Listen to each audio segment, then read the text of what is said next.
Welcome and greetings this evening of your time as you create time to exist. And believe me, you do. Allow me to begin this interaction by entitling it Desire and Allowance. Very apropos, for we discuss many different perspectives with you. And we always remind you that you create your own reality and that we co-create realities together. We co-create common experience, but it boils down on your end to the creation of your own reality. And no matter what effect you create within it, no matter how it may seem in the creation of any particular effect, that is something happening to you, that is the degree of your power. And that is an apparency. For everything that happens from you. Now, shall I say, the mechanics of how you create are very neatly packaged into tonight's title. For the idea is desire is one aspect of, in that sense, grounding yourself to who you know yourself to be. It is, in that sense, an expression of, shall I say, your own particular discernment, an expression of what you sometimes refer to as your own particular taste. And in that sense, allowing yourself to honor the things, the nuances that stand out in your consciousness and begin to move upon these messages, upon these desires. And again, conveniently, secondly, is the idea of allowance. And there may be, again, the apparency that in your life to create, when you begin to look at doing so consciously, that there is a great deal of diligence and effort required in order to create your reality according to preference, which is the exploration you are now viewing. But paradoxically, allowing your reality to unfold is truly the only way to have it, in that sense, go your way, so to speak. For the idea is, your reality always changes.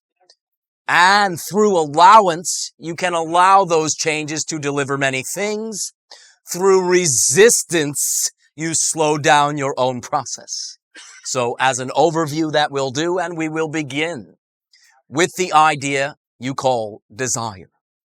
Now, we have discussed many times that your reality is created through your actions and that the foundation of creating those actions, and therefore the foundation for creating your reality, are your beliefs, emotions, and thoughts.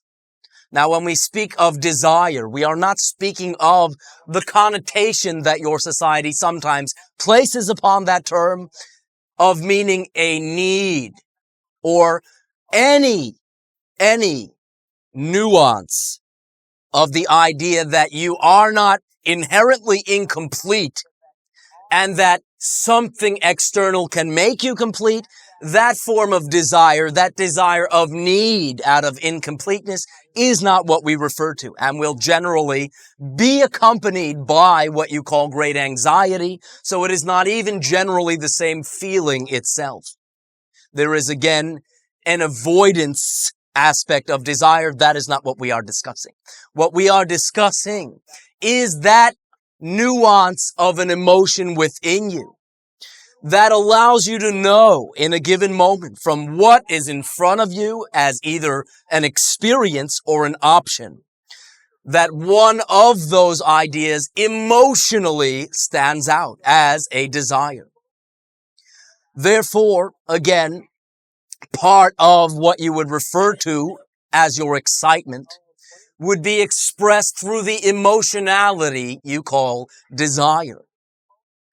So beginning to allow yourself to get in touch with what you truly desire and feeling that desire is actually step one for the allowance of that feeling remembering that it is an alignment to who you are, allows you to key in on who you are in that moment.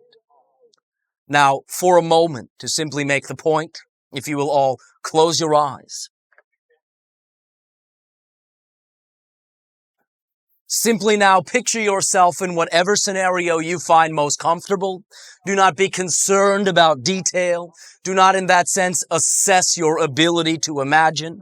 Simply in that way, create any pleasant scene in your mind through which there are things around you that intrigue you, and allow yourself to feel the desire that arises from, in that sense, those options. Create whatever scenario in your mind that you find the doing of simply because perhaps it is something you've always wished to do, or simply just because. And allow yourself to feel as your imagination provides whatever specific scene that it does, and that will vary completely to all of you. Allow yourself to feel that desire, to see the thing, whatever it is, whatever that represents in your imagination, and feel the desire just prior to interacting with it. Allow it to come in whatever form it does, and should perhaps one or two of you find nothing is coming, continue to simply conjure up in your imagination something you find most enjoyable that you are about to do. Allow yourself to simply feel desire without anxiety, the simple emotional expression of the desire itself.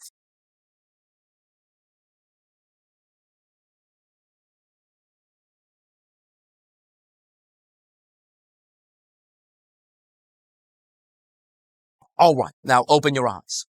Understand, if you allowed yourself to participate in that co-creation, that is fine. If not, sometime during what you call this evening, this interaction, you will feel desire.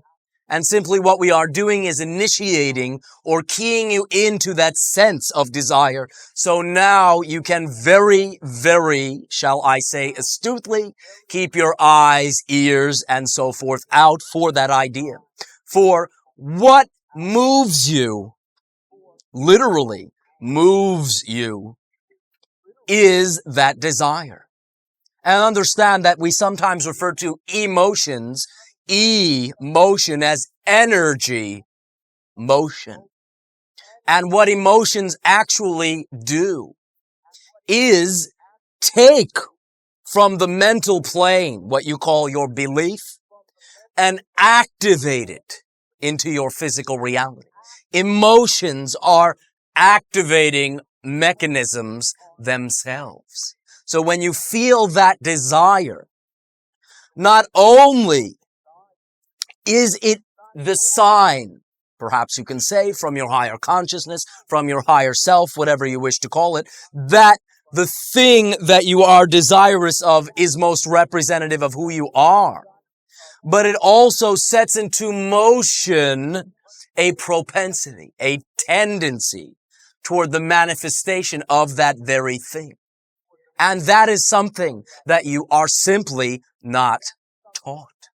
So when you move into action, having honored, having experienced that desire, you actually have what you refer to colloquially as a head start.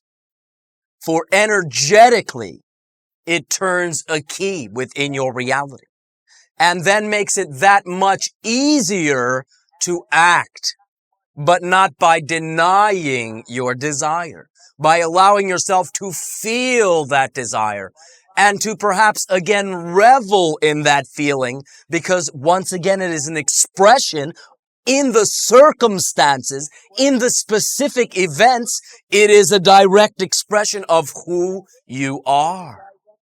It is presenting itself to you and simultaneously activating its potential, activating its tendency to allow you to then midwife it into your reality.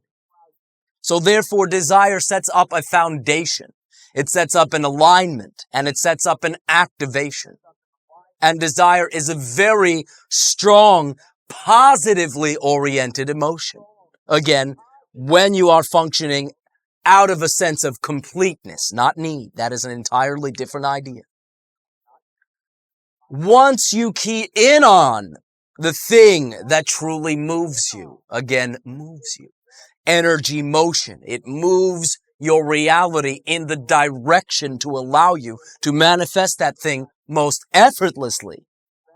All that is paradoxically required, aside from whatever action that you can take, is part 2, allowance. For the idea is, when you change a belief, when you change who you are, fundamentally, primarily, because you are in a physical universe containing linear time, some of the symbols that may have been representative of the old, outdated idea still have not played out in your present time. Now, if you interpret them when they come around as, here they come again, you lock yourself into the old belief pattern and results of the old belief. But if you understand, look at this, on the surface, it seems like the same old reality. But I know through my desire and alignment that that is no longer representative of who I am. You then can allow that symbol to deliver a different message. Allowing a symbol to deliver the message according to the old belief yields the quote-unquote old negative result. Realizing that you have changed obviously because you decide to, and allowing yourself to see how it has changed. Even old seeming symbols gives the seemingly, again, old symbols new meaning and thereby new effect. So the allowance, once again, once you have had a desire or desire to make a change, of allowing your reality to be what it already is, rather than plugging in a definition that it should be something else. That is one expression of allowance itself.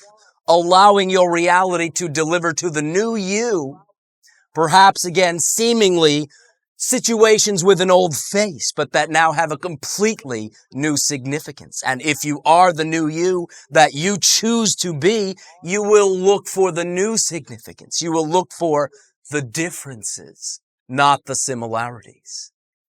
If you are looking for the similarities, in the moment you are doing so from the old perspective. So, allowing your reality to be what it is and then acting or moving through that reality with a desire to intend that it be something else allows the reality to change. And again, change is a universal constant.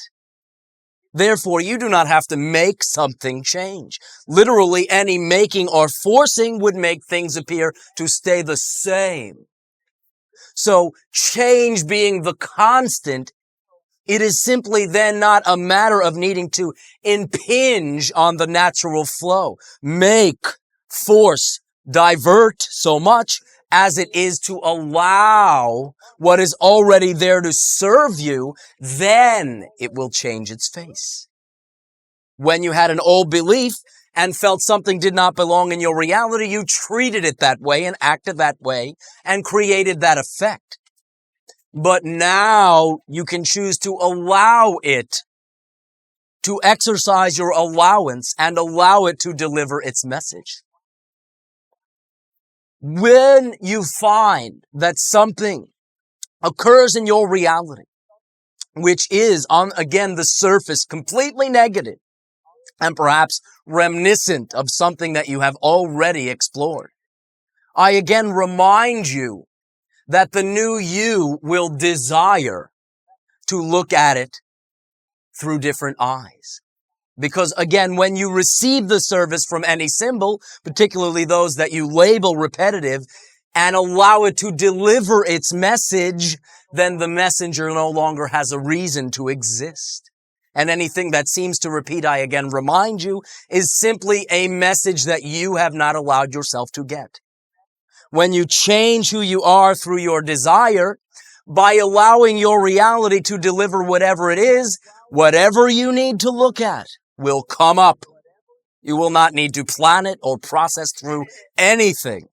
It will automatically and effortlessly come up. And when it comes up, allow the timing. That is the perfect timing and tells you that is the perfect moment for you to integrate that idea. So allow your reality to be what it is, not what you insist that it should be. Allow for your timing.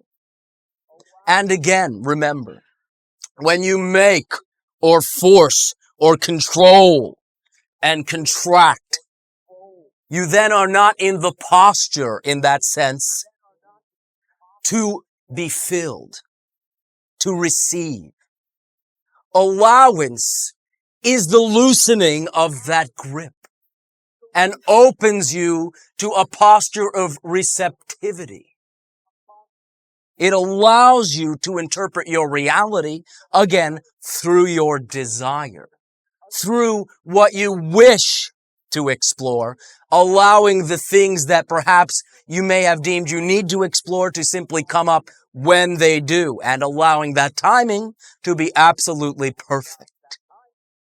So paradoxically, you do not create your reality by making anything happen. It is literally as though your reality was a great river rushing many hundreds of miles an hour with turbulent waters in a particular direction. And you may, in that sense, wade into the middle of that stream and attempt, in that sense, to have your reality conform to your wishes by, in that sense, blocking the flow. But you will very quickly find you are carried downstream anyway. By simply allowing the flow and understanding that the turbulence and speed of that flow is the exact perfect expression of what will get you exactly where you wish to be, and allowing yourself to simply dive into that stream, you will then be carried to the nearest shore, upon which is then the circumstance and opportunity that will allow you to do anything you say you wish to do. And if you contain any beliefs which are contrary to the manifestation of the things that you desire, through your allowance and your say-so, it will come up in the form of an emotion, in the form of an action, in the form of a mode of thinking. But that then hands you back the power to trace. Well, if I am acting in this particular way, perhaps negative, thinking in this particular way, perhaps negative, feeling this particular way, perhaps negative, what must I believe? And if you are willing to be that much of an owner in your reality in every given moment, again, the contradictory beliefs that you feel are subconsciously stored present themselves to you upon a silver platter in perfect timing. So when you allow this to occur, your reality again paradoxically moves the fastest and displays what you call extreme acceleration. And the old symbols, the symbols that are perhaps again more representative of an older style of thinking, will play out. And as you reassign them, you will allow them to transform. When you deny them, I remind you, you put them back, they get in line, and when they get to the front of the line, they are quite angry. But when you revel in the timing, when you take it to the opposite extreme, and rather than saying, oh no, here comes a belief I don't prefer, I'm going to have to face it, oh no, you can always remember that when it is presented to you, it becomes a gift. For when you own a belief, you can then choose a new belief because that equalizes it to all other beliefs. When you deny it, back in the closet, colloquially. So the timing and the allowance of that timing, once you have decided to allow your desires to be acted upon with integrity. Integrity does not, in that sense, become elusive in this process. Whenever we speak of acting on excitement, whenever we speak on acting from desire, we always mean that those actions include your full integrity. If, by the way, you find that your actions are out of your integrity by your own standards, you will allow yourself to see that in no uncertain terms as well. So do understand that there is no escaping yourself. For where will you go? Anywhere you hide is merely a fabrication within you. Any door you create is made of you. Any place you retreat is into yourself.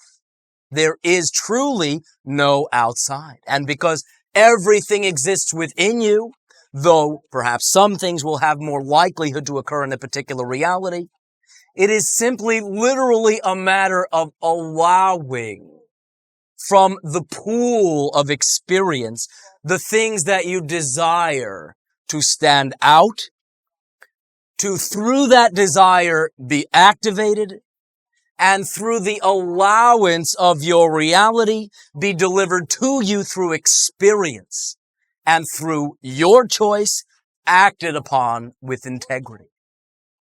This truly boils much of what we have spoken down to in yet another perspective to that nucleus of thinking. And we will find, I am sure, many other ingenious ways to say this, embellishing many different ideas within it. But the bottom line, for those of you who are not new to these interactions, is still allowing yourself to be activated by what excites you and acting upon the opportunity in the moment that excites you with integrity. The allowance then just becomes automatic for, again, anything that will come up will, and your willingness to act and use those reflections in a positive way as service will allow them to transform out of your life completely. And if they are things that you desire, will magnify and intensify the effect that you get from them. So when a belief comes up that you no longer prefer, rather than, oh no, say thank you. Thank you, thank you. How fascinating your reality always is, as is all of us. Allow me to once again thank you. Your willingness to participate with us is a manifestation of your willingness to begin to allow yourself to meet yourself. Perhaps, again, colloquially, what you have heretofore referred to as the more alien portions of yourself, but nevertheless still within yourself.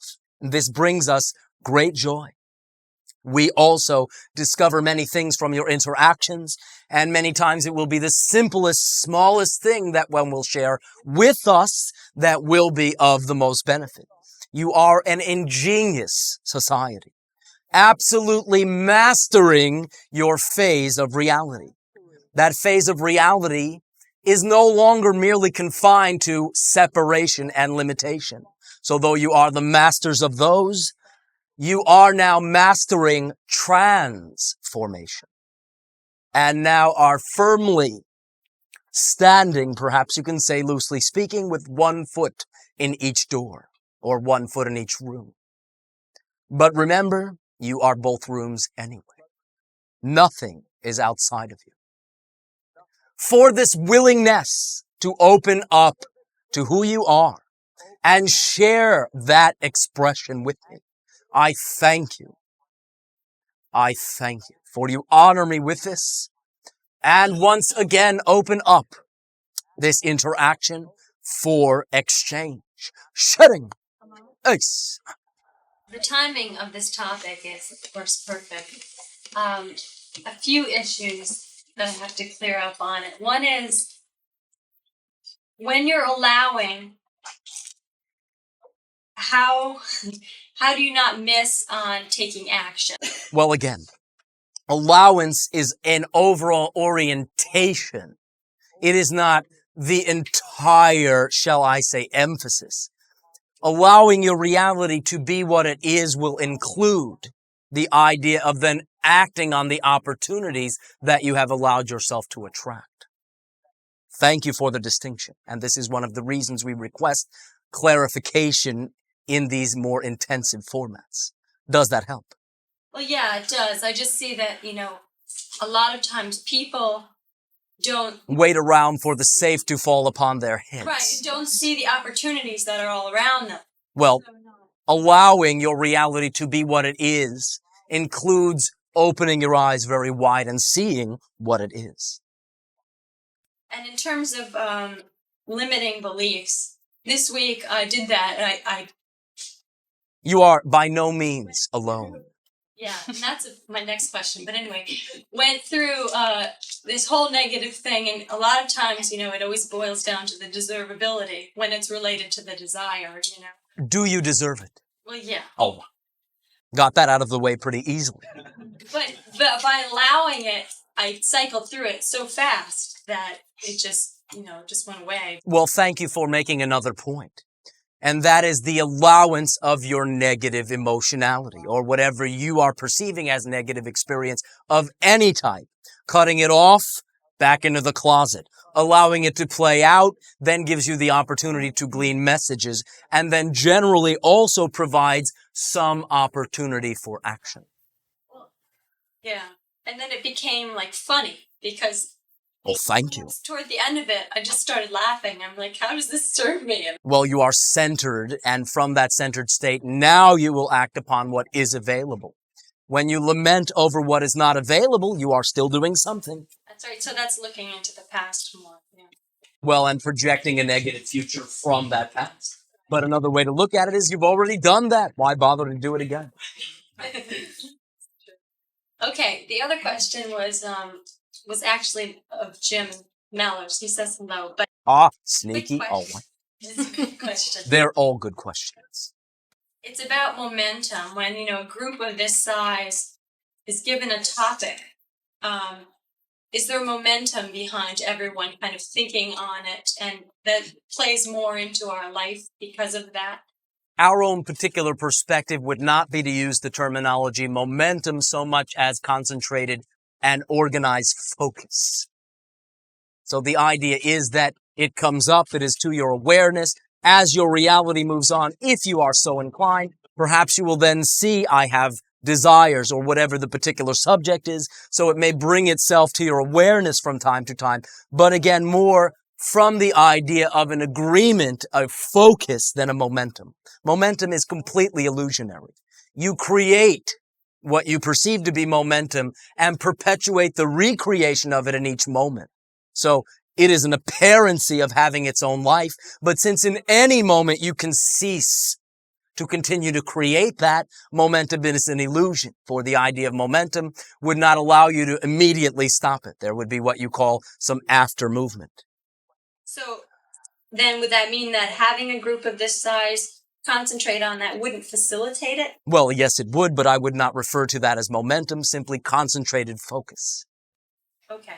So that would, though, incline to make it easier. Yes, but do understand that I do not prepare what I say to you, and in fact have no idea what I am going to say until I say it, for it is completely irrelevant until I say it to me. I do not ponder it ahead of time. Okay. That's all. Thanks a lot. Well, that is not quite all.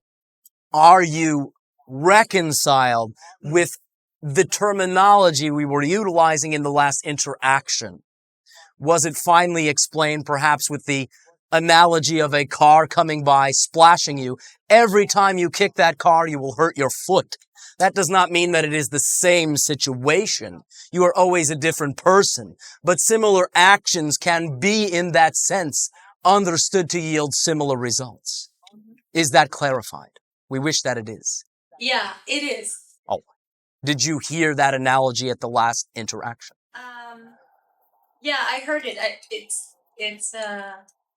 It took me a while of thinking on it too, on my own. Oh, if any idea comes up in this regard, please share, for we wish in that sense for full clarity. All right? Thank you. Shutting. Base. Hi. Greetings. This is a good topic for me. I've been thinking since the last interaction. I've been thinking about this topic and had focus in my life with this topic. And I have a very strong desire in my life what I want to create. And since I have this desire and vision in a relationship, all my limiting beliefs have been coming up. Oh, what a coincidence. Perfect timing. And I've been saying that, and some of them feel so painful. I believe I'm interpreting them negatively. Well, do you understand that you have the strength to feel the most painful one of them? And not only do you have the strength to feel it, but completely glean from it, completely understand where it comes from, and thereby, through acknowledgement and allowance, completely transform it. I have been doing that. Do you have a fear, though, that there is something within you that, in that sense, can overcome you? And before you answer, I perceive that you do. Yeah, I do. All right. Now, analytically, does it truly make sense for creation to hand you anything that you couldn't handle? Another way to ask that is, does it make sense that extraneous things would creep into your life or creation itself? No. All right. So, are you willing to perhaps acknowledge that perhaps because you are feeling it, that in and of itself, as we had discussed with the desire, is enough to tell you you can handle it? Yes. All right. But happy swimming. Yeah, but no, I understand that. But what it's bringing me to is some very deep truths in myself. Well, how exciting. The deeper truths that you root out and the deeper truths that you weed out that no longer apply to you, the larger, grander, sweeping changes then occur as a reflection in your life. So one way to look at it is, oh no, I'm at the bottom of the barrel. And another way to look at it is, oh joy, I'm at the end of the rainbow. But I need to state something to this person of what my truth is in a particular situation. All right. Well, in many of the discussions that we have had with you in particular, and many of you, when you do that thing, then your reality provides the circumstance to allow you to continue the flow. Where you hang up is in pondering it, deciding, thinking, running it over and over. The paralysis of analysis. I know, so I have. Well, you do not have to do anything, but if you take the action, as in many of the other times that you have, first of all, the results will not be what you expect. And second of all, you will then allow your reality to deliver the feedback to either keep you in that direction or point you in the straighter direction to your path. So the avoidance in and of itself is the only thing hanging you up. Right, so maybe that's what I'm learning about my belief about avoidance. That is one of the ideas. But again, when I spoke of happy swimming in the sea of your beliefs, that will generally be, in that sense, preceded by a dive into that sea.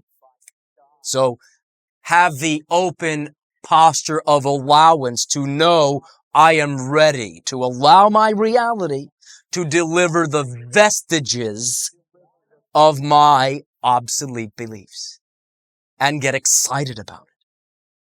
And in fact, if you wish to simply cut through much of this, allow what you perceive to be the worst come up first.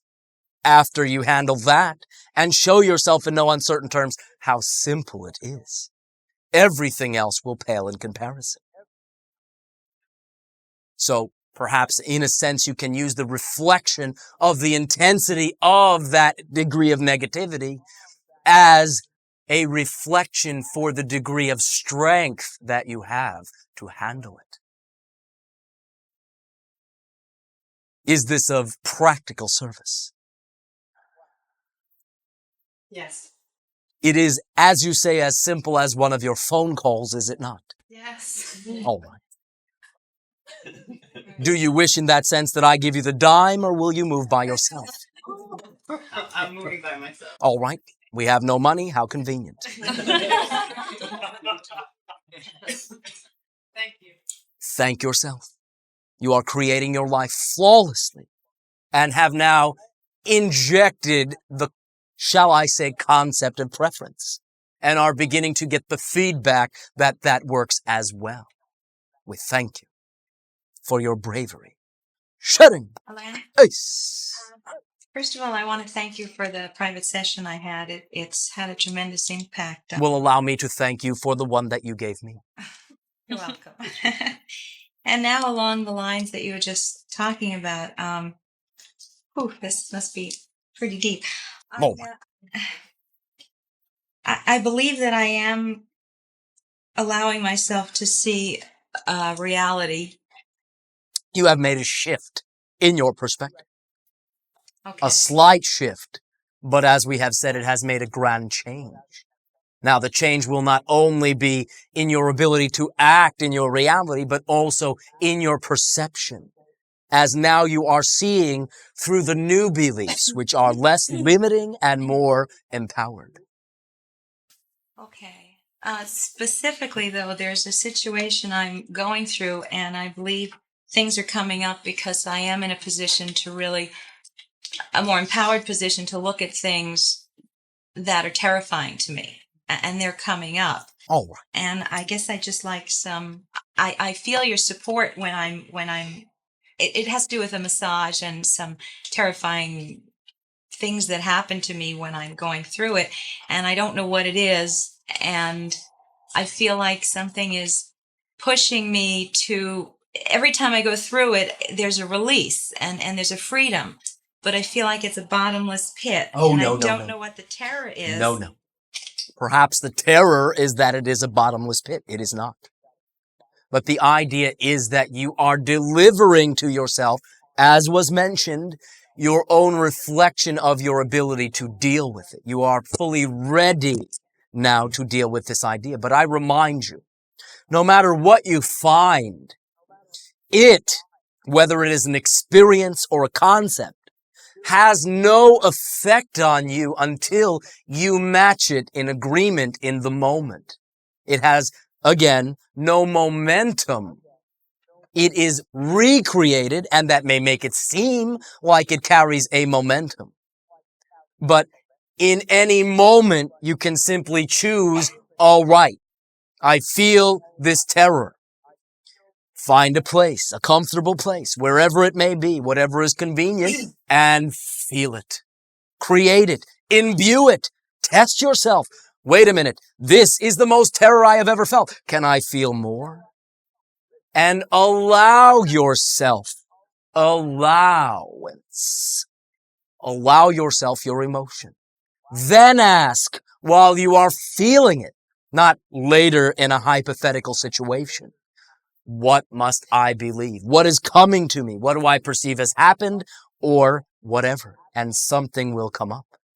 Now, if it is something that is from this life, all well and good. If it is something that would appear to be from a past life, all well and good. But understand that regardless of what the ultimate label winds up being, it only exists now because you recreate it without addressing it, without acknowledging it and owning it. Are you prepared to own that degree of yourself, understanding that that is the bottom of the barrel? And once you do, there is no longer a bottom. The barrel no longer fills, for you no longer deny who you are. And denial always has filled that barrel, and acknowledgement has always allowed it to pour empty. But is that practical? Yeah, it's kind of like this is the ultimate fear of mine. So when I can allow it, and then I will get through it. It is proportionally related to the amount of benefit that you will receive. So if it is the ultimate fear, then it brings with it the ultimate reward. That's what I sense. Nice. And that's why I'm pursuing it. And That's why, even though you may create what you call anxiety or nervousness, you can understand, if you conceptually grasp what I am saying, that there is some excitement there too, in anticipation of the fact that what you are doing is transforming your most limiting belief. So the very thing that most of you fear the most, no matter what that is, brings along with it your greatest liberation, if you are willing to face it rather than deny it. so some of the feedback, I get is, why bother doing this? All you're doing is upsetting yourself. But my trust in myself is this is something I need to do to get free. Well, the freedom will simply be when in the moment you decide enough is enough. This has done what it has, in a sense, been created to do. I understand the message, and I simply no longer choose to experience it. That then would require you allowing your reality to be that way and treating and interacting with it through that allowance. But I can only say that when I'm feeling the intense fear, right? I mean, if I say it now, okay, I allow this, to serve me, and I hear it, and that's not what you're talking Well, about. the point is that when you feel it is part of the point, not only that you feel it.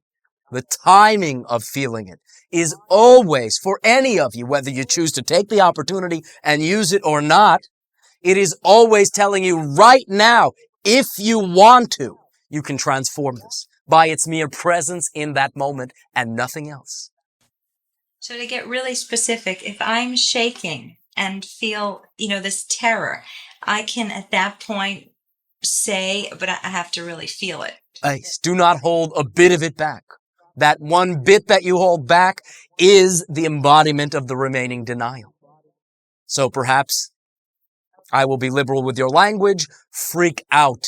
Do whatever you wish, but do not hold back. And when you get to the point where it kind of feels like, now what? For it will not simply keep pouring out. It is not a bottomless barrel. And this is one of the things that will allow you to see that it is not a bottomless barrel. When you allow yourself to feel that, you do get to the point of, all right, now what? The now what stage is where you can question, what must I believe to have created that? And you can then add, what must I now believe about myself to face it? Little pat on the back never hurts. If something else comes up, do share again. Shutting. Elan, Ace. that last thing you said, what do I have to believe now? Well, I thought it was shedding, but all right. Oh, yes. Don't make fun of me. All right. Greetings. And to you. You said a minute ago that what do I have to think now to allow that feeling to come up? Yes? The point is this. When you are willing to begin to look at beliefs that you have avoided, the mere fact that you are looking at them is an expression of the fact that you now believe you can handle it. So pat yourself on the back. Though you will express some limiting beliefs, you are also beginning to express empowering beliefs as well. So the mere fact that you are willing to look at it is the expression that you now believe you can handle it. Okay. And when you avoid it, it is the expression that you believe that you cannot. And back into the closet does it go. Thank you. Oh, thank you. Shooting. It's male, then you. I have two questions. All right, number one. First one I think is easy. When you referred before to the word yourself, and you said you cannot escape yourself, does that mean the physical aspect of ourselves? No. God. No. In no way does it mean the physical. And in fact, you can shift your emphasis or point of view from the physical so far that you perceive that you are out of your own body. What I mean is what you would refer to as colloquially the I am within each and every one of you. What we sometimes refer to as your signature vibration. Again, because change is the only constant, and your face, your appearance, your attitude, your beliefs change. The only thing that allows you to identify you as the same you is the I am, is your own signature vibration. Does that translate? Not really. Oh, I don't understand the I am. are you in any way physically similar to, as you say, the way that you were when you were born? No.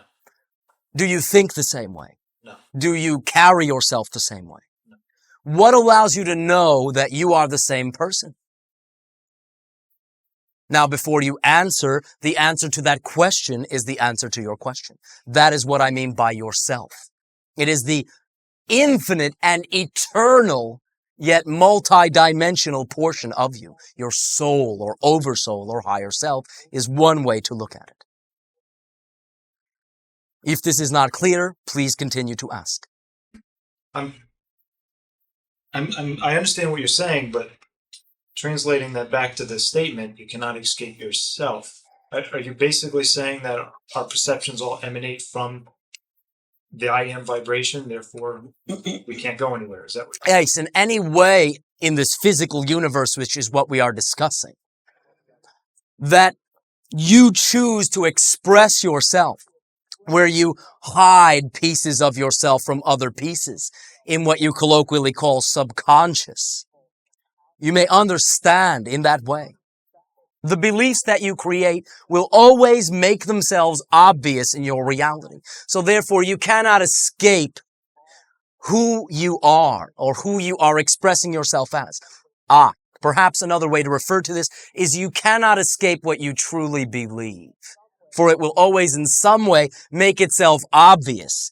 If you will, in that sense, deny that belief and put it back, hide it from another portion of yourself, it will still again get in line, get to the front, and will present itself to you. So never can you escape the beliefs within you. Is that clearer? All right. Second question. Nice. Number 2. Referring to the two previous discussions, at least I think it refers to that. When we experience emotions such as anguish, anger, pain, sadness, are those emotions manifestations of non-allowance? Well, they are the manifestations of beliefs, which are generally limiting beliefs.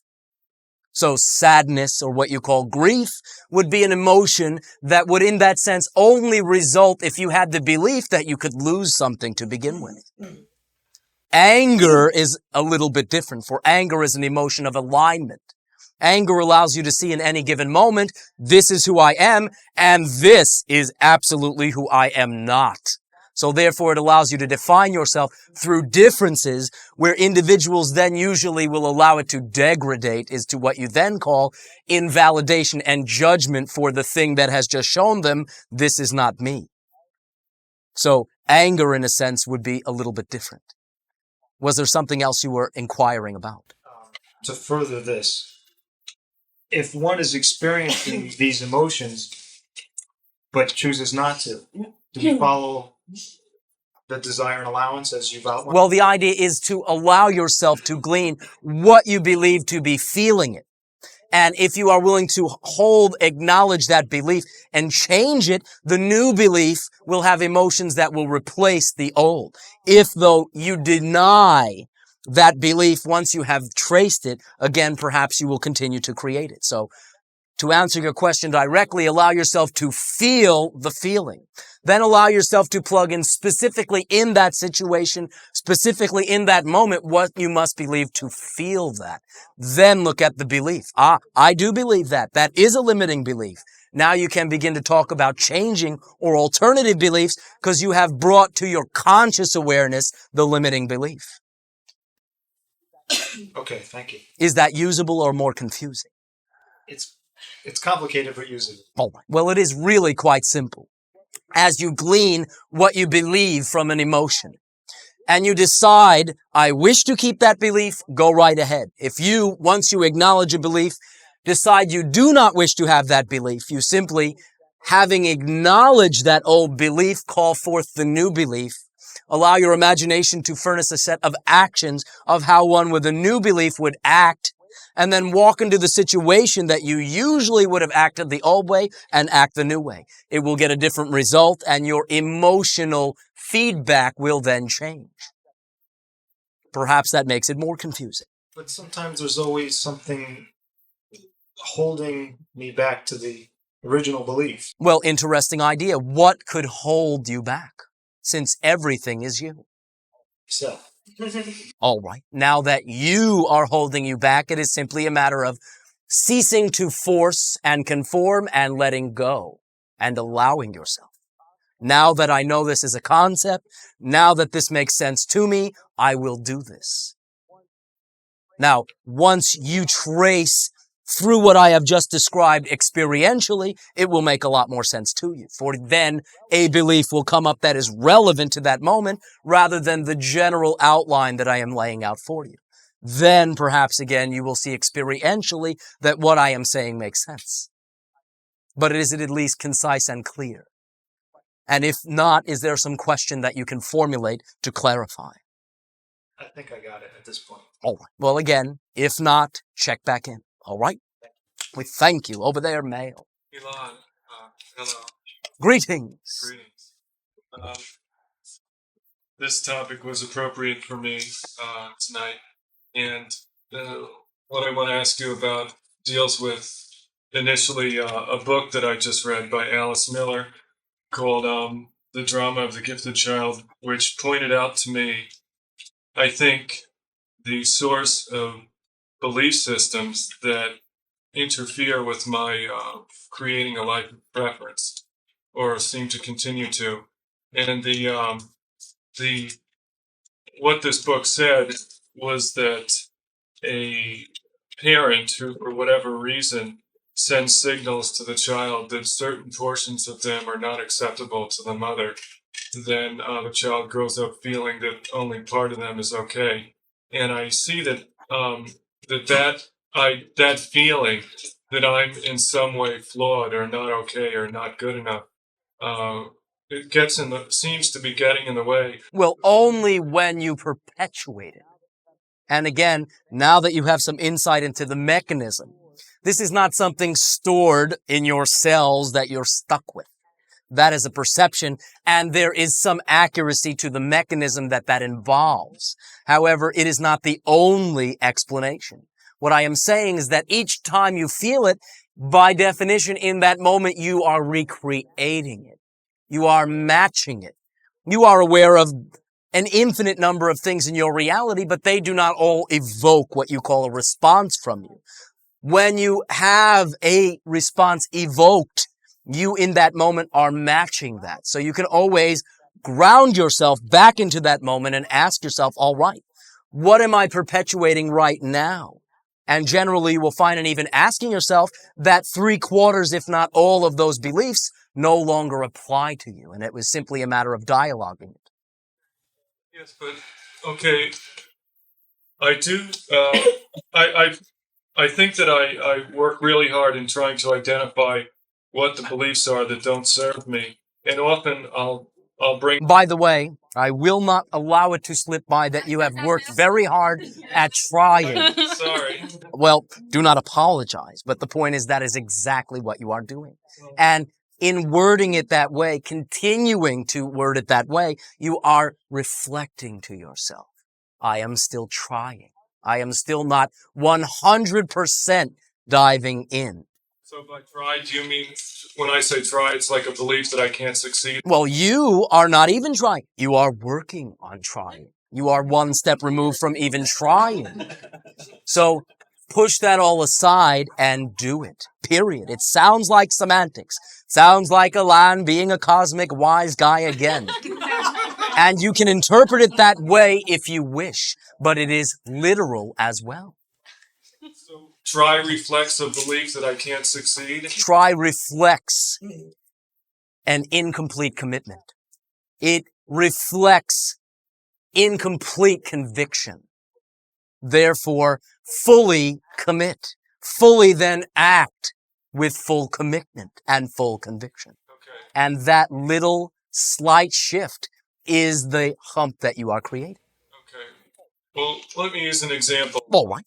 Often, I'm doing a consulting job right now that doesn't really excite me. As it's not really exactly what I want to do, but I think I created it to give myself the means to give me time and money to do what I really like to do. Well, while you are doing it, are you also then keeping your eyes very open for other opportunities that come along? Or are you so engrossed in the process itself that they are passing you by? Well, the process itself requires a lot of my time and attention. That is why I'm asking. One of my fears is that might happen, and I don't want it to. I don't want to shut myself off from more exciting opportunities. Then state to the universe, I remain completely open, and do so. And that is all. Okay, but still, this job, I have to spend many hours a day on it to get it done because there's a timeline, a time deadline. Well, all right. I assume that you then mean that there is a date set for the completion of the work. Yes. Then what will you do? Perhaps that is more the point. You mean after the completion? Nice. Oh, yeah. Something more exciting. All right. Now, understanding that you have chosen this situation and understanding that perhaps you have slightly sold yourself short of your excitement, but you have entered agreements and you have, in that sense, exchanged integrity with other individuals. Are you willing to entertain the thought that within the foundation that you have laid down are some exciting things and begin to work within your structure of the things that do excite you within it? Well, I see what you're saying, and the thing is, there are many things that I could do that excite me, but they're more specific things. But I have a real sense that with the way the world is changing now rapidly, that it's almost like I want to look and understand the big picture more before I pick any specific area to get involved in, like solar energy or something like that. Before I get perhaps involved in that, I wanted to write something on the world economy, integrating the concepts that you're talking about, before I felt comfortable as to where I would fit in. Well, that is one approach, but the other approach is to simply say, all right, here are my options. This one excites me, and dive into it. And then the other ones, because they are representative of who you are, will become more available as you are acting on the things that do excite you. Again, I remind you, simply grounding yourself and from what is available, even with this agreement that you have in place, begin once again to factor in your excitement and not work on it or try to do that, but simply do it. It has gotten a little more exciting as I've gotten some positive feedback on Well, it. as in that sense, you honor what does excite you from what is available, it inevitably will get much more exciting, not just a little. Okay. Well, the example that I wanted to use was lots of times I have to sit, work on this during the day. And I feel when I sit down and start to work on it, I start to get the belief that I'm going to be rejected.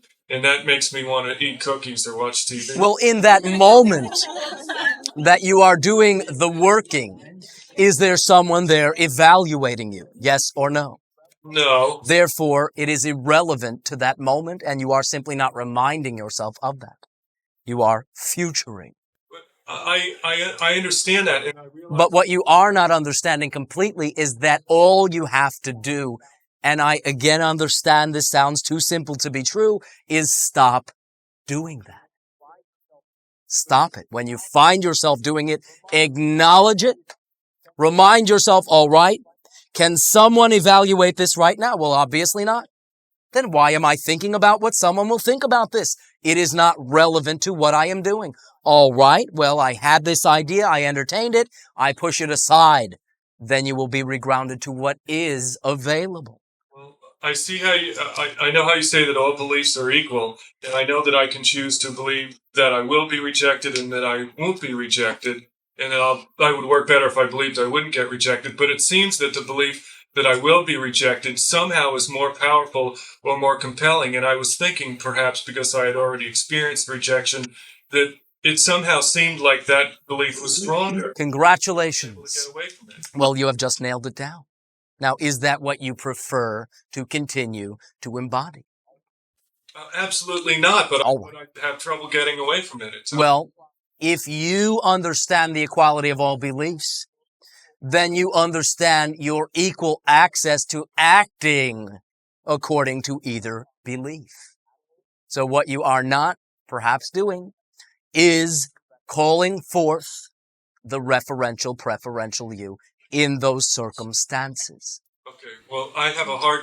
When I try to visualize that, I can visualize the preferential me, that I want to be someone that loves myself, stands in the moment, looks around, and loves what I create, and without feeling of reservation, just dive in and experience life. But the way I visualize myself, so I find, is that I feel incomplete, or You are not in that sense expressing the mechanism that we are discussing, which is simply, to use your example, you are sitting there writing your report.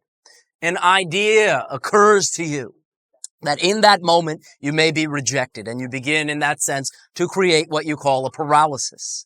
Then you remind yourself, one moment, this is not what I prefer.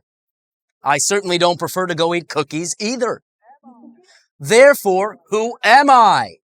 Well, right now I am being a person that acts hesitatingly because of the belief from rejection. But ultimately what I am doing is stopping what I am doing. I am hesitating. Now, the referential, preferential me has these characteristics that you have just so illustratively named. What would that referential, preferential me be doing sitting at this same desk having that same notion? Well, it is entertaining the notion. It is understanding that it has for that moment expressed the belief.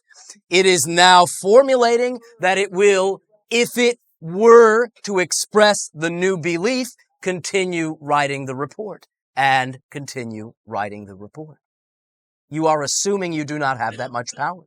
When you do that one single time, you will have overcome much of what you always, in that sense, in different forms, discuss with us. Understanding you have complete power in the moment. But the action is the ultimate expression. Nothing is stopping you from completing that report, but notions and beliefs that you are handing yourself. it just seems that I get overpowered by these feelings of rejection, and I say, okay, I know I don't want to. I want to work on this, and I don't want to go turn on the TV and eat cookies right now. And then I get up and do it. And eat the cookies. It's almost like, Well, you are saying that I understand what I do not want to do and I will do it. That is also a choice. That is also conscious creatorhood as well. But set up in a way, perhaps, where you're using it as an excuse to perhaps again deny that what you have set up does not excite you. okay, well, there's The referential, preferential you, not just as a notion, but as a model for action, is the true answer to your question. For even demonstrating it to yourself but once can, in a sense, seem to reverse a tendency and show you, yes, I can write this report rather than watching television and eating the cookies and still feel fulfilled. So you're saying at the moment when I'm feeling like I'm going to get up and eat cookies, but I don't want to Call forth the referential, preferential you, see what that you would do and do that, pick up the phone and call someone or something like that. or take a walk or finish the report. Okay. The referential, preferential you might also determine that what this is telling me is that in this moment I need a break. Yeah. Therefore, my options are to watch TV and eat cookies, to, in that sense, complete this report, to call a friend, to go for a walk. Well, A and B do not excite me as much as C. I will call a friend. I am done talking to the friend. Do I wish to do this report? Well, here are my other options. None of them are very exciting. The report is actually the most exciting option. Your report is now done. But the point is to trust and allow your reality to be what it is, not what it ought to be. Okay, I will do that.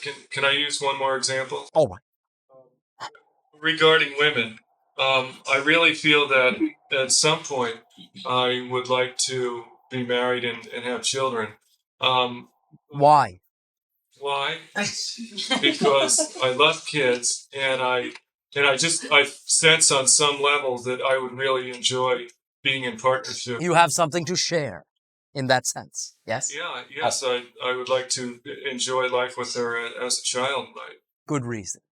Proceed. The thing that blocks me though is when I try to visualize myself being married to someone, I can sometimes see the preferential me feeling grounded and solid and letting life come from me, choosing what I want, and then sharing my life with someone as an equal partner.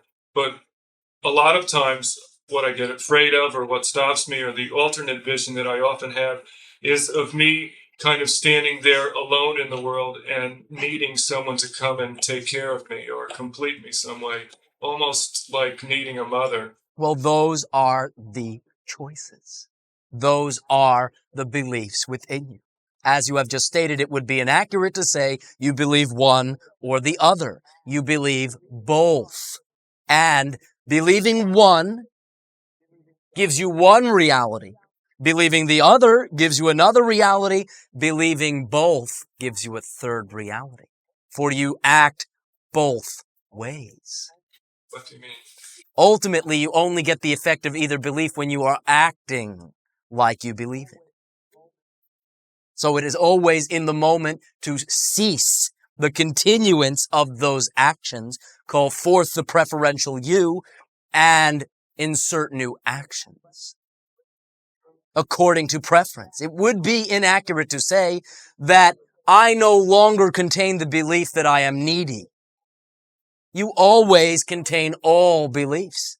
So knowing that you contain them all and they are all equal then allows you to see it as not a matter of getting rid of one belief and choosing another one, but that by focusing on one, the other is just simply now out of your experiential reality. But it is not gone anywhere. Ultimately, though, what gives you the effect in your life is how you are acting. So when you picture yourself standing alone, understand in that moment you are acting like that person. And if you will simply call up the preferred reality, plug in those actions and begin to act that way, you will then feel that way. But it's like as soon as I visualize the weak me or the needy me, I start putting myself down and say, oh, you've done it wrong, or... Well, that is the weak and needy you doing that. But in the next moment, you can simply shift your focus to the empowered you and have a little conversation. Your preference factors into this. There is no lot in life unless you create that apparency. But it seems like every time I hear the disapproving parental voice in my head, I put myself down and say, oh... You buy into it. You buy into it. And how do I get... It's like if Well, first of all, understand that you are buying into it. I am buying a bill of goods. That, in and of itself, can shift the impact, for it brings it back to you. If you are feeling that way, you are buying into that. And it is simply then a matter of realigning to preference. Do I prefer to feel this way? No. Do I really only disapprove and dislike myself? No. What are the other ways that I feel? Call them up, bring them forth, and then watch, feeling that, how the preferential you now acts. It hands you a new set of actions. The performance of the new set of actions gives you new results, and you no longer can say this keeps happening. You are a sponge. You are absorbing this. Trust that. And begin to understand that your power lies not in speculation, not in preparation, but in the moment that it occurs. When you feel most helpless, that is when you have the most power to change. Why do I continue to feel like the world isn't safe for me, though? Like it's not... Because you have not fully embraced what I am saying. But now you are beginning to entertain. When you feel the most vulnerable, you are displaying the most strength and showing yourself that you can handle anything. So remind yourself of that when you do. So while you are berating yourself, you can toss a couple of compliments in there as well. All right. Yeah, I think I'm gonna get a cookie.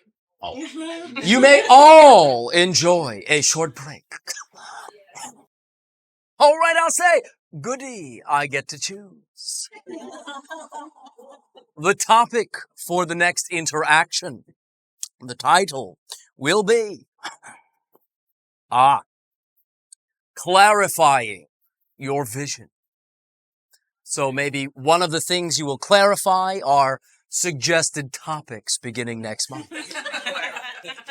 Therefore, we will discuss the primary laying down of the vibratory foundation for proceeding in your reality, your vision. Allow me to proceed to exchange and allow this interaction to continue. Sharon. Hey. Following up on the last couple topics, the subject of allowance, when you and I had a private session a little while ago, which I must say, thank you. That was a truly sensational session. We thank you as well. You and I were discussing that it's time for you to take a leap of faith. Well, the idea being that representative action would then result in initiating a new, shall I say, direction and tendency. Well, I was under the impression at that time, immediately afterwards, that you were referring to specifically my living condition, but then I decided to expand that into more. Well, it did not only include that idea, but included that as well. Yes. So I expanded that into more of my business life, took that leap of faith. Actually, you already know all this, with some extremely profound changes, bagging a project that is enormous in scale and very exciting. For lack of a better term, my question is that since everything is synchronicity, and I have committed myself to taking a vacation in the next 2 weeks, this is raising an enormous amount of terror within my clients that I'm going to be gone for approximately half of the amount of time that is. Well, how exciting. The, shall I say, opportunity for them to explore what they must believe. And I've decided that since this opportunity has arisen, therefore I must be capable of handling it, and that I'm not allowing myself to feel that terror, and decided that I am capable and intend that this project will go quite smoothly. Oh, congratulations. It absolutely will, no matter what happens. I don't think they would share your optimism. Well, perhaps for the time being, it will behoove you to simply mind your own business. Yes, and that is why I am still continuing with the vision. Now, understand, at any time you can match their explorations, but much of that you have already worked through. So allow them to explore how the interaction affects them, but also, shall I say, remain grounded in your own effects and how your own lines are now being pushed further and further out. Yes. But what you are actually doing is increasing your ability to serve them optimally.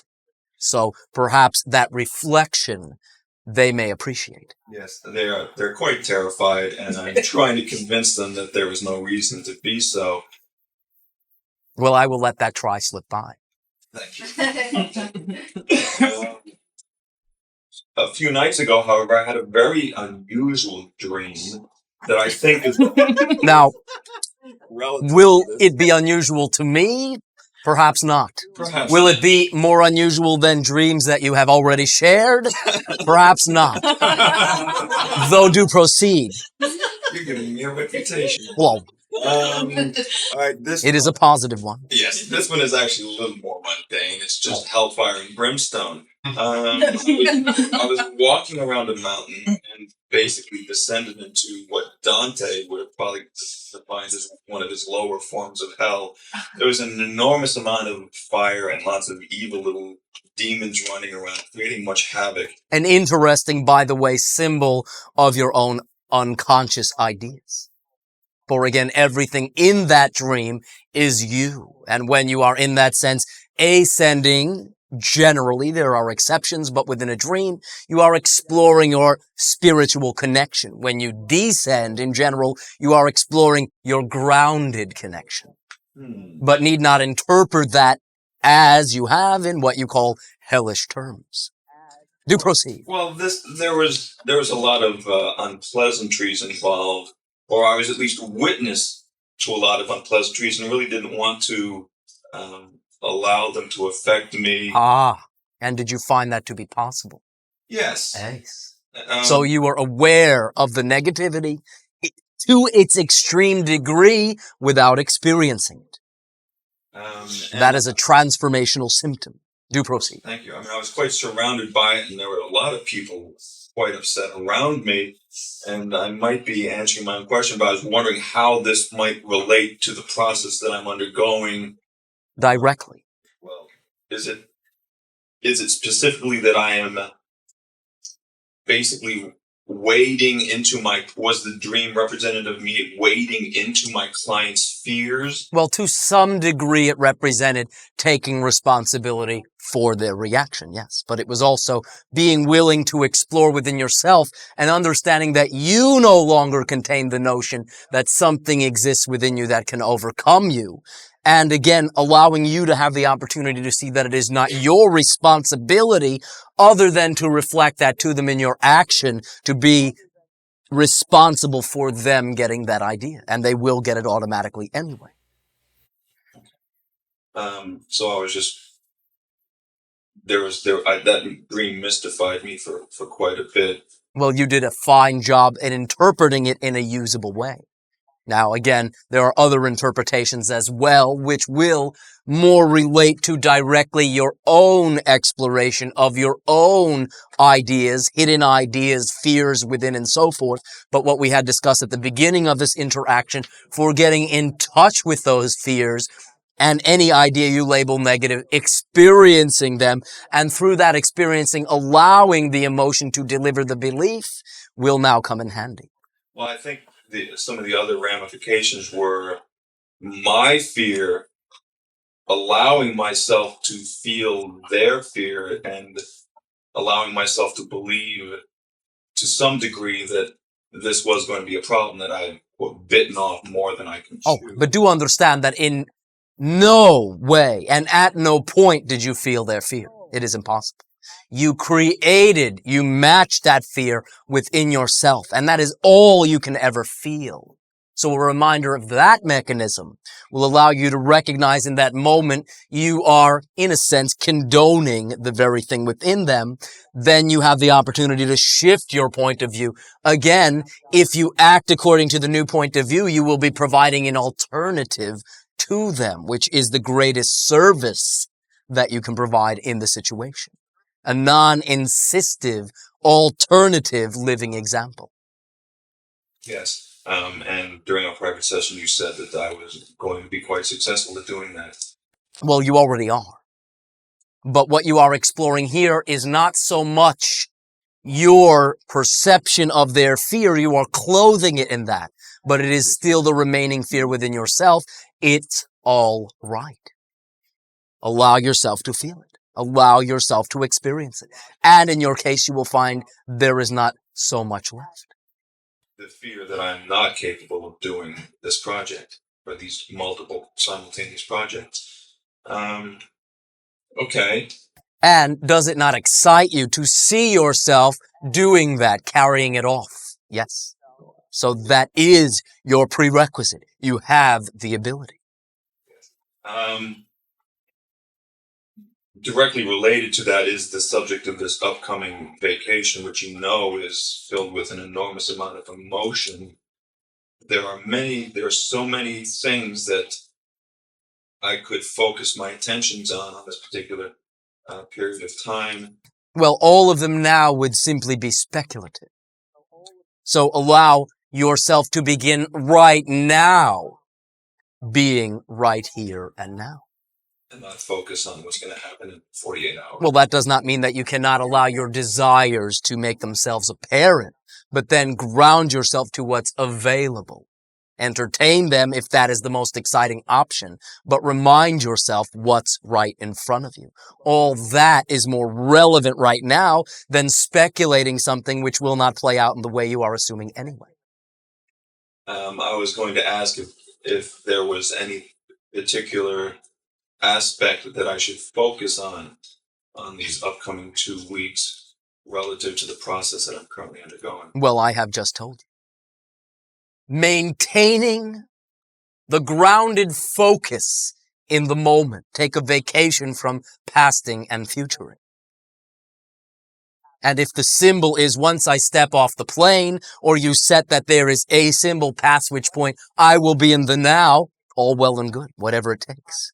But the idea is take a vacation from spending your now moments recreating a past that you do not prefer and projecting a future which you prefer even less. And be here now. Or in this case, again, this gets confusing, but there then.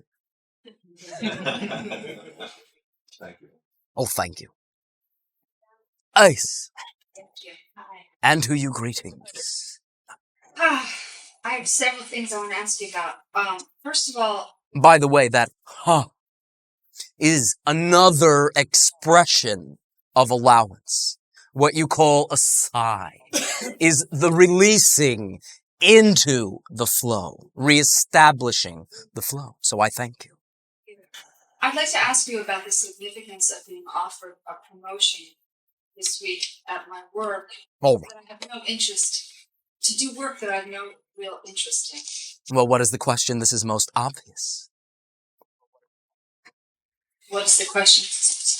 Nice. The idea is that you are presenting yourselves with alternatives and now beginning to see, as you say, if your colloquial money is where your mouth is.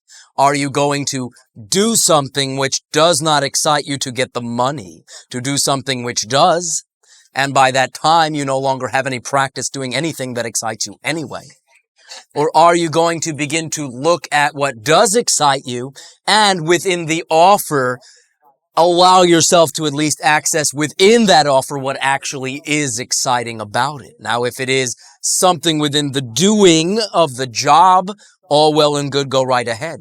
If it is what the job will allow you to do, you may wish to skip a few steps and simply decide how you can do that now. So it is simply a matter of, again, commitment and willingness to decide, will I buy into the lifestyle where I am constantly getting money to do the things that excite me at the cost of my excitement, or will I begin to incorporate my excitement into what I'm doing, or will I begin to allow my excitement to show me a new direction?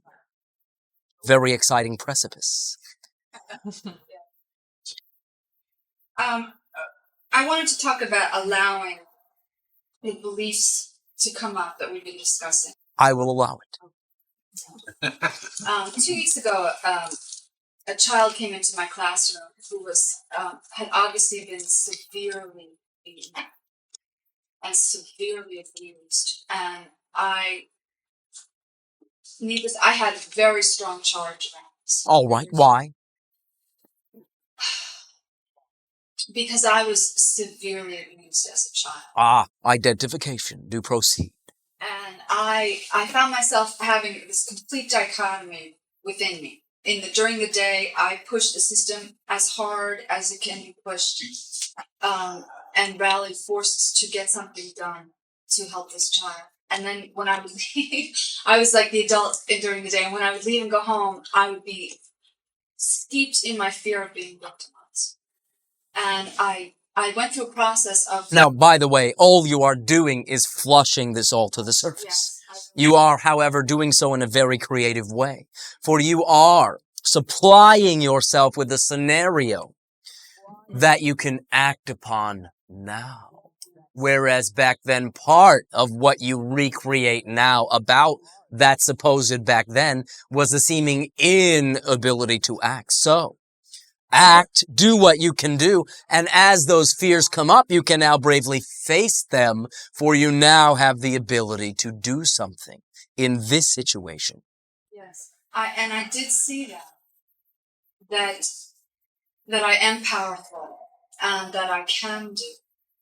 And I also experienced, this all started from getting a letter from my father, not having spoken with him in 20 years, and I decided I want to begin communicating with him again. And now I've been seeing things synchronistically happening in my life that will allow me to experience my deepest fears about seeing my father, about what that was about. Well, that is all part and parcel very directly of what you are exploring. Yes. And I went to, last weekend I went through an experience of going down to the core belief about the being victimized. Well, how brave. And what I got to is the second to last belief was, I'm not love. And then I said, well, if I'm not love, then what must I believe? And it was, I don't exist. Ah. A contradiction of terms, but nevertheless a realization. An individual pondering their non-existence. How fascinating. But again, the point is when you put it out on the table, rather than keep it obscurely in the closet, it no longer holds up to the light of day. And this is what I have been saying about when you nail down the belief that no longer serves you, there is a, shall I say, double effect. The A effect is, I do believe that, obviously, but the B effect is, this is no longer relevant to who I am. And the only weight that it holds was me not acknowledging that it is no longer relevant to who I am. My desire is to keep the compassion and the love in my heart for children without... Well, that is automatic. Where it applies to you is where you are willing to nurture that aspect of yourself, the child within, and whatever that means to you. But the point is, the outlook of the child, the openness without the, shall I say, attachment of the definition of vulnerability, the willingness to see the fascination, the willingness to challenge the reality to fascinate you. These are things within you that have never died, simply not been accessed. So it will come up in many ways. But understand that each time you formulate a connection to whatever your perception is of the child within, and send love to that child, and simultaneously, as that child, feel that love, you are healing yourself. You are realigning, and a diseased state, a state where ease is not the natural flow, will simply, shall I say, reverse itself. But through acknowledgement, and again, perhaps in many ways, in how you will judge your reality collectively, this will represent in no uncertain terms what you would call the bottom of your barrel. How exciting. It's been a very deep process. I also have a question from a few sessions ago, 2 months ago. All right, a retroactive question. Right. We were talking about that at that time, about all truths or all beliefs being equal, and this allows us to explore seemingly contradictory beliefs here. Well, ultimately, this can be re-expressed through the statement that all truths are true to those who believe them. Okay, my question is, are there absolute truths? In other words, you have come here and stated to us that you believe that all that is loves each of us unconditionally. That is our understanding experientially, and that is what we experience in our framework, the portion of our framework that is quite similar to your own.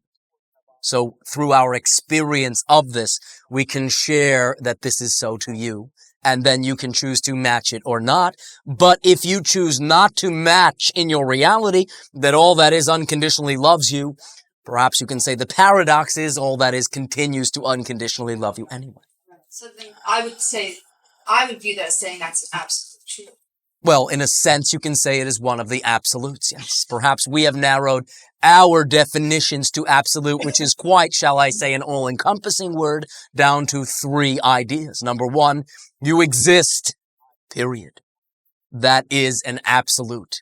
Number 2, all is one, and one is all. Everything is connected. This is a constant. This is an absolute. And number 3, you experience the reality that you are the vibration of, sometimes referred to as you sow, so shall you reap. What you put out is what you get back. These are simply semantic renditions of the idea that you always experience the reality you are vibrating as in that moment. Now, this is instantaneous. What you get back is what you put out is an instantaneous expression, and this is not always understood. So therefore, this would represent, perhaps you can say, general principles that in one sense of the word would be absolute. Other than that, every other idea you consider, that's the way it is an agreement and part and parcel of an exploration, not a law, but a local effect. So given that, then, my terror of being victimized again has brought to me children that are being victimized. And an opportunity to act upon it. Thereby understanding that you personally, are you listening, can never be victimized again. No matter what. All right. That means in any situation that you ever attract, you will never act as a victim. Therefore, you will not get the same response as you did when you acted like one. And I just have one last thing. All right. I also had a dream I wanted to share with you. All right. Though I do sense that this will not be the last, proceed. Okay. I had a dream that I went to the school where I work, and my principal said to me, "You have to go to a different place. Your classroom is in a different place now." And I said, "It is?" And he said, "Yes, you have to walk down this path. You can't take your car, and you have to walk barefoot." I said, "Okay." So I took off my shoes, and I walked down the path, and I walked for a very long time. It took me about 45 minutes. And I came out to a place that was by the ocean, and it was a farm there, and there were animals there, and there were children there. And I was very pleased with myself for having created this dream. Well, you also exhibited, shall I say, a poignant point. And this is, perhaps somewhat humorously, that you are the path. You are not on a path. And because you are the path, wherever you walk is the path, you cannot be off of yourself. But what you have drawn yourself to is your connection to the natural aspects of this choice in physical reality. What you call nature, what you call children, but also, in no uncertain terms, what you call adults as well. Perhaps adults that are exploring that child. What was interesting to me about the structure of this dream was that I'm in a situation in my work now, and that is where I want to go, where I walked, and I have not seen how there could be a connection between the two. Ah, thank you. This path as I was walking, and so I woke up smiling and laughing about how I had created the connection between the two. Nice. And understand, because all external reality is a reflection of internal reality, that you carry that scene around with you. That scene is nowhere to go to. That scene is something to bring into the moment. Regardless of if you are physically there, how you felt can always be called forth. And when you are feeling it, calling it forth, in order to experience it, you are being it. That is why sometimes you do not all understand, but when we speak of calling up the referential, preferential you, and you view what this you would do, perhaps again, a little sneaky, but the idea is while, in order to view this, while you are viewing it, you are that you. It is an exercise in bringing forth that presentation of yourself. In order to imagine something, in order to call it forth, you are being it in the moment. And this is why you create an effect from your past. You call forth the past, You are not bringing anything from a past to the present. You are recreating an identification. You are recreating an effect in the present. The present is the only experiential time. Therefore, your power always lies in the present to cease to continue to do this through recognition, through awareness of the mechanism itself. And that is all it takes. As simple as that sounds. Will that suffice? We thank you. We will communicate again. That will not be the last. Perhaps this evening, All right. proceed with sharing. Mail. Can you? I read recently about something called a Tesla experiment, where the theory was someone could extend an antenna from their home and draw enough energy from the atmosphere to meet all their power needs. Well, the idea being that there would also be, shall I say, a sending device that would create a frequency that can be tapped. It was not speaking of tapping the inherent electromagnetic field, but tapping a field that was created through a feedback system with an impulse, a circular wave, and the electromagnetic field of your planet itself. What powered the output to create the energy to be drawn in? Was it? Well, in other words, you would have what you call large transmission antenna, and then various receptive analogies on, shall I say, whatever device will draw from the power, much as your radio waves sending and receiving. Is that a self-sustaining cycle, though? Is more energy drawn in than needs to create the energy? In a sense, it is self-sustaining. But perhaps it is more the idea of demonstrating that what you call electricity can be transmitted wirelessly, and you will then find, again societally, that it is not necessary to send that pulse. There is actually a way to, shall I say, step up the frequency of the planet itself. But it demonstrated possibilities. How could we then draw in electricity to power homes from the atmosphere? Well, again, first of all, I draw your attention to your own literature upon your own planet, which exists, to begin to experiment and attract the many ideas which already exist. And once you have experientially created a foundational understanding, I can then discuss things which do not exist upon your planet. But it will require, shall I say, some input from you. Okay. So for now, research into what already exists, if that excites you, will be of assistance. Do you have a lead or a name as Tesla? Well, Tesla as well. You will find through patented material and so forth, and various societies, that many of the quote-unquote suppressed notions can at least be accessed as a concept. Okay. A question about channels. I read something, and I felt that about half of what the channel was saying intuitively felt right to me, and the other half felt wrong. Oh, And I wonder, it seems that the stuff that you say, intuitively, at least to me, seems very accurate and loving. well, that is a perspective, but thank you. From other stuff that's channeled, like in this Connecting Link magazine I read, there was some stuff that I thought didn't seem quite as loving, or it seemed judgmental, or it seemed to be stating the future. And I know, as you said, there's no such thing as a prediction. Well, that is the prediction of one of the probable futures, which again is somewhat arbitrary since there are an infinite number. Yeah. But we point your attention to the preferred probable futures so you can set those up as a template. Whereas those operate on, perhaps you can say, dated methodologies, dated belief systems, that change could only come with great, shall I say, cataclysm. Oh, well, the part that I liked about it is that they said the change that this planet is going through, our evolution, doesn't have to happen with a lot of trauma, like California doesn't have to fall into the ocean. Oh, absolutely not. It is not likely that it will. But it is likely that some pressure will be released in that area.